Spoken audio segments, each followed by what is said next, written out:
سے پاک ہے، رسول اللہ صلی اللہ تعالی علیہ وآلہ وسلم نے فرمایا کہ تم میں سے کوئی جب صبح کی اذان سنے اور کھانے پینے کا برتن اس کے ہاتھ میں ہو تو اسے اپنی ضرورت پوری کیے بغیر نہ رکھے. تو اسے مراد کیا ہے؟ یہ دیکھیں، اس کا جواب بہت غور سے سنیے گا، اس لیے کہ یہ روایت بیان کر کے حدیث حق ہے، لیکن اس کی توجیحات ہیں، اس کے معنی علماء نے بیان فرمائے اور پرانے بزرگوں نے. تو یہ سب سانس روک کے سننے والی بات ہے. بعض لوگ گمراہ کر رہے ہیں، پوری بات سمجھتے نہیں ہیں اور اس طرح سے لوگوں کو گمراہ کر رہے ہیں کہ کھاتے پیتے رہو برتن میں جو ہے وہ، چاہے صبح صادق ہو جائے. اصل میں پہلے تو حدیث کے الفاظ ہی سن لیے جائیں کہ حدیث کے الفاظ کیا ہیں. سیدنا ابو ہریرہ رضی اللہ تعالی عنہ سے یہ روایت کیا کہ رسول اللہ صلی اللہ تعالی علیہ وآلہ وسلم نے ارشاد فرمایا اذا سمع احدکم النداء، کہ جب تم میں سے کوئی شخص اذان سنے، والاناء علی یدہ فلا یدعہ حتی یقضی حاجتہ منہ، کہ جب تم میں سے کوئی ندا یعنی اذان سنے اور برتن اس کے ہاتھ میں ہو تو وہ اسے نہ رکھے یہاں تک کہ اپنی حاجت پوری کر لے. مسئلہ شرعی تو یہاں پر کئی مرتبہ یہ بیان ہو چکا ہے کہ جو قرآن پاک میں ارشاد فرمایا اللہ تبارک و تعالی نے کہ کلوا واشربوا حتی یتبین لکم الخیط الابیض من الخیط الاسود من الفجر، یعنی کھاؤ پیو یہاں تک کہ سفیدی کا ڈورا سیاہی کے ڈورے سے ظاہر ہو جائے، یعنی فجر ہو جائے. تو طلوع فجر تک یعنی صبح صادق تک کھانے پینے کی اجازت دی گئی ہے. اس قرآن کی آیت کی روشنی میں اور احادیث طیبہ کی روشنی میں علماء نے یہی ارشاد فرمایا، فقہاء کرام نے، جمہور محدثین نے، مذاہب اربع یعنی چاروں ائمہ اربع جو مجتہدین ہیں وہ اس بات پر متفق ہیں کہ سحری کا جو آخری وقت ہوتا ہے یہ طلوع فجر یعنی صبح صادق جب ہو جاتی ہے تو اس وقت تک ہے. اب رہی یہ حدیث مبارکہ، تو اس حدیث مبارکہ میں پہلی بات تو یہ کہ یہاں پہ فجر کی اذان کا نام نہیں ہے، اس میں مطلق فرمائے کہ اذا سمع احدکم النداء، جب تم میں سے کوئی شخص اذان سنے.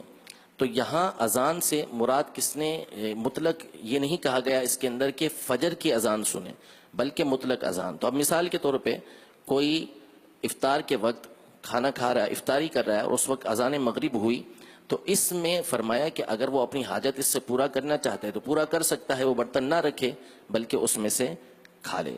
اسی طرح کوئی اور اذان ہے، جیسے مثال کے طور پر احادیث طیبہ کے اندر ہے کہ اذا حضر العشاء والعشاء، کہ جب عشاء اور عشاء یعنی رات کا کھانا اور عشاء کی نماز دونوں آ جائیں تو پھر تم عشاء یعنی رات کے کھانے سے ابتدا کرو. یعنی بھوک کی شدت ہے، کھانا سامنے موجود ہے تو اس وقت بندہ کھانا کھا کے پھر نماز پڑھنے کے لیے جائے. تو اسی طرح اذان ہو رہی ہے لیکن کھانا کھا رہا ہے تو بندے کو اس بات کی اجازت ہے کہ وہ کھانا کھا سکتا ہے. اس میں اذان فجر کی بات نہیں کی گئی. پہلی بات تو یہ، لہذا اس میں اپنی طرف سے یہ لفظ بڑھا دینا، یہ حدیث کا ترجمہ اگرچہ کہ بعض شارحین کے مطابق اس طرح ہو جائے گا جیسا آگے آ رہا ہے، لیکن مقصد یہ نہیں ہے. تو پہلی بات تو علماء نے یہ بیان کی ہے، کئی علماء کی جو شرح ہے وہ یہی ہے کہ اس سے مراد اذان فجر ہے ہی نہیں، اس سے مراد جو ہے وہ مغرب کی اذان ہے کہ جس میں افطاری بندہ کر رہا ہوتا ہے. دوسری بات یہ ہے کہ نبی کریم صلی اللہ تعالی علیہ وآلہ وسلم کے زمانہ اقدس میں 2 اذانیں دی جاتی تھیں. فجر کے وقت 2 اذانیں ہوتی تھیں، ایک حضرت بلال رضی اللہ تعالی عنہ دیتے تھے اور دوسری حضرت ابن ام مکتوم رضی اللہ تعالی عنہ یہ دیا کرتے تھے.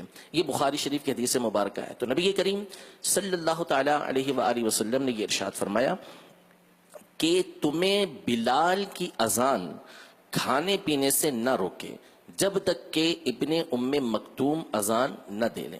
تو ہوتا یہ تھا کہ حضرت بلال رضی اللہ تعالی عنہ وہ اس لیے اذان دیتے تھے، فجر شروع ہونے سے پہلے اذان دیا کرتے تھے تاکہ جو سویا ہوا ہے وہ جاگ جائے اور جاگ کے وہ سحری کر لے، اور ابن ام مکتوم صبح ہوتے ہی اذان دے دیا کرتے تھے. تو یہ جو ارشاد فرمایا کہ اذا سمع احدکم النداء، جب تم میں سے کوئی اذان سنے، اگر اس سے فجر کی اذان مراد لیں گے بھی تو یہ وہ والی اذان فجر نہیں ہے کہ جو نماز کے لیے دی جاتی ہے، بلکہ اس سے مراد حضرت بلال رضی اللہ تعالی عنہ کی وہ اذان جو آپ زمانہ رسالت میں اس وقت دیا کرتے تھے کہ جب ابھی فجر کا وقت شروع نہیں ہوتا تھا، اور لوگوں کو سحری کے لیے اذان کہا کرتے تھے. جیسا ہمارے یہاں رواج ہوتا ہے کہ صلاۃ الاسلام کے ذریعے یا مختلف چیزوں کے ذریعے لوگوں کو جگایا جاتا ہے, تو یہ مراد ہے اس سے, نہ یہ کہ اذان فجر. تو ائمہ اربعہ اس پر متفق ہیں, اور بھی اس کے علماء نے بہت سارے معنی بیان کیے ہیں. تو ہرگز اس سے, اس حدیث پاک سے یہ مراد نہیں ہے کہ اذان فجر ہو رہی ہو اور بندے کے ہاتھ میں برتن ہے تو وہ جتنا اس میں سے اپنی حاجت کے مطابق کھانا چاہے تو کھائے. ایسا نہیں ہے. قرآن پاک میں واضح طور پر اللہ تبارک و تعالی نے ارشاد فرمایا, کلو وشربو, کھاؤ پیو, حتی یتبین لکم الخیط الابید من الخیط الاسود من الفجر, یہاں تک کہ سفیدی کا ڈورا سیاہی کے ڈورے سے, یعنی صبح صادق جو ہے وہ رات سے ظاہر ہو جائے, فجر کا وقت ہو جائے تو اب کھانا پینا چھوڑ دو. ماشاء اللہ. صلو علی الحبیب صلی اللہ تعالی علی محمد.